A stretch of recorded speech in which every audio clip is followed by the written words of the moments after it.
বিকেলে চা দিয়ে খাবার জন্য খুবই মজার একটা নাস্তা বানিয়েছিলাম। মাংস লেগেছে মাত্র ২ পিস।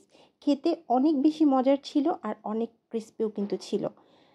কোরবানির মাংস শেষ হবার আগেই মজার এই নাস্তাটা কিন্তু বানিয়ে দেখতে পারেন। রান্নার জন্য চুলায় ফ্রাইং প্যান বসিয়ে এতে আমি তেল দিয়ে দিলাম 1/2 কাপ থেকে একটু কম। এরপর এখানে কুচি করা পেঁয়াজ দিয়ে দিলাম। পেঁয়াজটাকে একটু মোটা করে কেটেছি 1 কাপ পরিমাণ। এরপর দিয়ে দিচ্ছি 1/2 কাপ কুচি করা আলু। আলুটা একদম চিকন করে কুচি করে নিয়েছি, গ্রেটার দিয়ে গ্রেট করেছি। দিয়ে দিলাম 1/2 চা চামচ হলুদ, 1/2 চা চামচ লাল মরিচ গুঁড়া, 1/2 চা চামচ ভাজা ধনিয়া আর জিরা গুঁড়া। এরপর স্বাদ মতো লবণ আর 1/2 চা চামচ আদা রসুন বাটা দিয়ে এখন এগুলোকে নেড়েচেড়ে রান্না করব।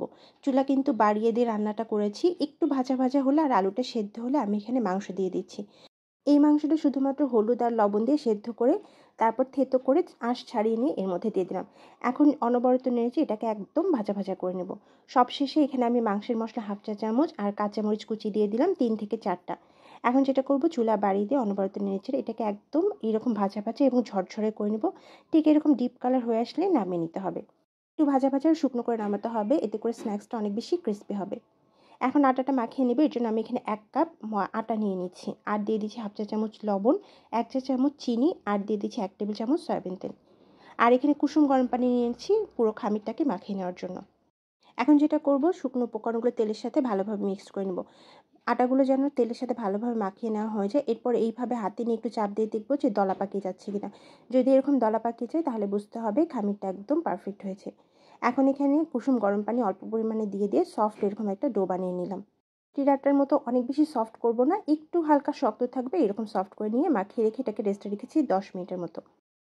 এখন অন্য একটা বাটিতে আমি এখানে তেল নিয়ে নিচ্ছি 1 টেবিল চামচ আর কর্নফ্লাওয়ার 1 চা চামচ। এখানে কর্নফ্লাওয়ার পরিবর্তে আপনি চাইলে আটা বা ময়দাও দিতে পারেন।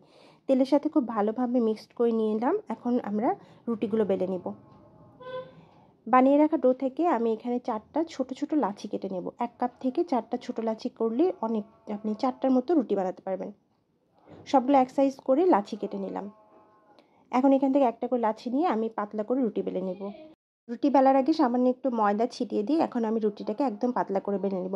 এতে করে রুটিটা পাতলা হতে সুবিধা হবে। এইভাবে একটু ময়দা দিলে আপনার রুটিটা বেলার সময় অসুবিধা হবে না। ঠিক এইরকম পাতলা করে আমি 4টা রুটি বেলে নিয়েছি। এখন প্রথমের রুটিটাতে আমি তেল এবং কর্নফ্লাওয়ারের যে মিশ্রণটা বানিয়েছিলাম সেটা এর মধ্যে ছিটিয়ে দিচ্ছি। দিয়ে পুরো রুটিতে ভালোভাবে ব্রাশ করে নেব। পুরো রুটিটায় তেল মাখানো হয়ে গেলে উপর থেকে ময়দা ছিটিয়ে দিচ্ছি বা আটা ছিটিয়ে দিচ্ছি। এরপর বানিয়ে রাখা আরেকটা রুটি এর উপর দিলাম। একই রকমভাবে এই রুটিটার উপরেও আমি গুলিয়ে রাখা কর্নফ্লাওয়ার এবং তেলের মিশ্রণটা দিয়ে আবারও ব্রাশ করে নিলাম। এরপর আবারও আমি এখানে আটা বা ময়দা ছিটিয়ে দিলাম। ঠিক একই রকমভাবে 4টা রুটি আমি এইভাবে দিয়েছি। সবগুলো রুটি দিয়েছি আর আমি কর্নফ্লাওয়ারের মিশ্রণটা দিয়ে ব্রাশ করে তারপর ময়দা ছিটিয়ে উপর দিয়ে রুটিটা দিয়েছি। সব উপরের রুটিতে কিন্তু আমি কর্নফ্লাওয়ার মিশ্রণটা দিইনি। এখন যেটা করব, হাত দিয়ে পেঁচিয়ে পেঁচিয়ে এরকম একটা রোল বানিয়ে নিব। ভিতরে যেন কোনো ফাঁকা না থাকে সেইভাবে আপনি একটু এই রোলটা বানিয়ে নিতে হবে। একটু চেপে চেপে করবেন, এতে করে ফাঁকা থাকবে না। সামনে এবং পেছনের অংশটা একটু ফাঁকা ফাঁকা থাকে, যার কারণে এটা কেটে হাত দিয়ে চেপে এইভাবে একটু পাতলা করে নিলাম।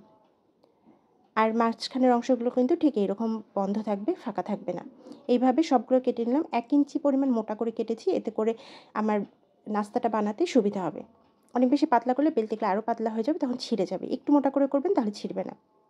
এখন এখান থেকে একটা নিয়ে আমি হালকাভাবে বেলে পাতলা করে নেব। অনেক বেশি পাতলা করব না, পুরির মতো ছোট্ট করে নেব। কিন্তু জোর দিয়ে করা যাবে না, এটা কিন্তু খুবই হালকাভাবে করতে হবে, নাহলে ভিতরের ডিজাইনটা নষ্ট হয়ে যাবে। যে পাশের ডিজাইনটা বোঝা যাচ্ছে তার অপর পাশে আমি এখানে দিয়ে দেবো বানিয়ে রাখা মাংসের পুরগুলো। আর ঠিক ডিজাইন বরাবর ভাঁজ করে এটা আমরা বন্ধ করে দেব।